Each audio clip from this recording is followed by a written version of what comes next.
Voice change ভাষায় কিভাবে করবা?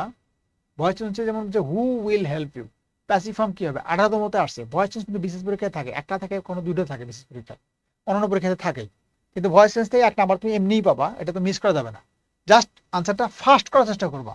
মনে করো ভয়েস চেঞ্জ যদি হু যদি থাকে, হু দিয়ে প্রশ্ন করে, অনেক প্রশ্ন থাকে, তখন আনসার কি হয়? বাই হুম হয়। By hmm. বাই হুম হলে বাই হুমের সাথে অক্সিলারি ভার্বটা এর পরেই বসে, auxiliary, by whom plus auxiliary. দেখো যে বাই হুম আছে, এই যে বাই হুম আছে, এই যে বাই হুম আছে, 4টেই বাই হুম আছে, এর সাথে অক্সিলারি খুঁজতে হবে।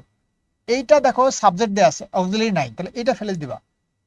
এখন আসো যে এখানে তো বাই হুম উইল আছে, উড তো প্রশ্নই আসে না, উড তো হবে না, এটা ফেলে দাও।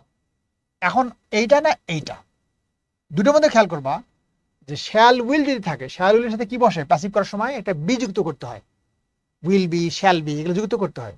দেখো তার মানে কি, যে এই উইলের সাথে একটা বি যুক্ত হবে। এইটার মধ্যে by whom will you helped, এখানে বি নাই কোথাও, দেখো বি কোথাও নাই, তার মানে এটা হবে না। এই তিনটাই গোল্লা। তাহলে এই একটা আছে বাই হুম, অক্সিলারি বসে আছে, এরপরে কি আছে? একটা বি যুক্ত আছে, এই যে বি। উইলের পরে কি বসে? বি বসে। Will you be help. অর্থাৎ তোমার যা পড়াশোনা আছে ওই প্রশ্ন প্র্যাকটিস করো, তোমার আনসারগুলো কিন্তু দ্রুত হয়ে যাবে।